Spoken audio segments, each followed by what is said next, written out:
بسم اللہ الرحمن الرحیم نحمده ونصلي على رسوله الكريم اما بعد فاعوذ باللہ من الشیطان الرجیم بسم اللہ الرحمن الرحیم۔ آج عید کی نماز پڑھنے کا طریقہ اور عید کی نماز میں جو بندہ مسبوق ہوتا ہے اس کا کیا حکم ہے، یہ میں آپ کے سامنے عرض کروں گا۔ تو طریقہ یہ ہے کہ آپ عیدگاہ میں جب آئیں گے تو عید کی نماز کی نیت کریں گے اور امام کی اقتداء کی بھی نیت کریں گے۔ اس کے بعد آپ امام کے ساتھ شامل ہو جائیں گے، اور امام کے ساتھ شامل ہونے کا طریقہ یہ ہے کہ اللہ اکبر تکبیر تحریمہ کہہ کر ہاتھ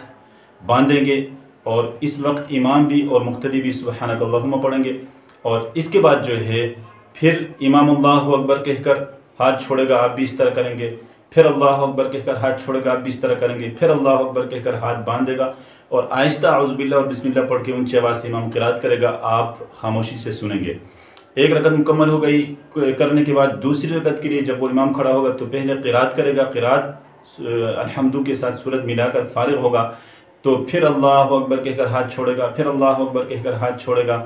پھر اللہ اکبر کہہ کر ہاتھ چھوڑے گا، پھر اللہ اکبر کہہ کر رکوع میں جائے گا۔ تو آپ بھی مقتدی اسی طرح کریں گے۔ یہ آپ کی نماز نارملی مکمل ہو گئی۔ لیکن مسبوق کا کیا حکم ہے؟ ایک بندہ عیدگاہ میں پہنچتا ہے تو اس وقت امام جو ہے وہ زائد تکبیریں کہہ چکا ہوتا ہے اور وہ آگے قرات میں شروع ہوتا ہے، تو اب یہ کیا کرے گا مقتدی؟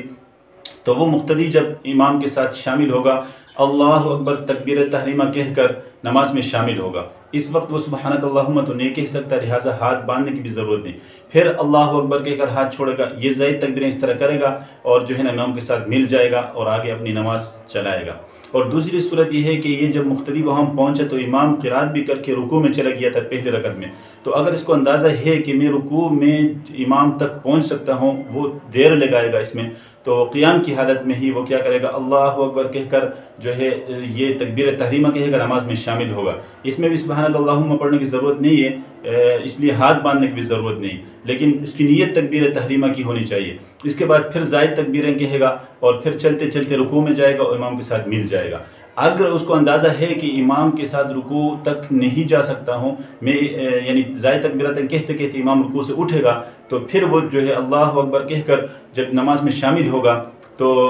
جلدی سے دوبارہ اللہ اکبر کہہ کر رکوع میں جائے گا۔ رکوع میں جا کر رکوع کے اندر اب دو کام ہیں، ایک تو رکوع کے اندر رہتے ہوئے تسبیحات سبحان ربی العظیم پڑھنے ہیں، اور یہ واجب نہیں ہے، جبکہ تکبیرات زائد واجب ہیں، لہذا زبان سے تکبیرات زائد کی ادائیگی کرے گا، ہاتھوں سے گھٹنوں کو پکڑ کر رکوع کرے گا، یعنی ہاتھ اٹھائے گا نہیں اللہ اکبر کے لیے، صرف زبان سے کہے گا۔ اگر ممکن ہو تین تکبیرات زائد کہنے کے بعد اگر ممکن ہو تسبیحات کہنا ممکن ہو تو وہ بھی کہے، اگر اتنا وقت نہیں ہے تو زائد تکبیرات کہے، اور اگر اس کے زائد تکبیرات کہتے کہتے امام کھڑا ہوتا ہے تو ایک آدھ لمحہ ٹھہر کر جو ہے اپنی تکبیرات مکمل کر کے امام کے بعد وہ رکوع سے اٹھے۔ لیکن اگر وہ امام کے سمع اللہ لمن حمیدہ کہنے کے ساتھ ساتھ وہ بھی کھڑا ہو گیا اس کے ساتھ، حالانکہ اس کی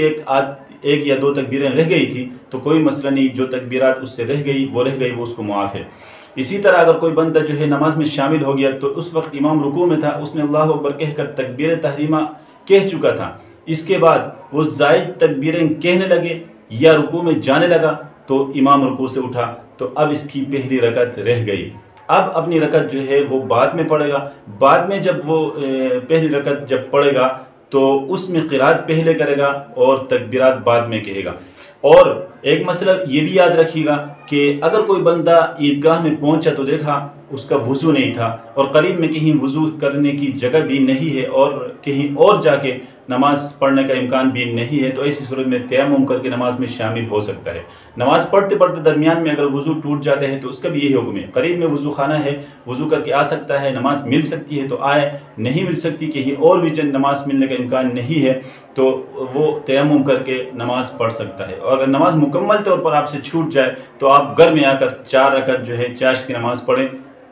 انشاءاللہ اس کی تلافی ہوگی، اور اس کے ساتھ ساتھ آپ استغفار بھی کریں۔ والسلام علیکم ورحمۃ اللہ وبرکاتہ۔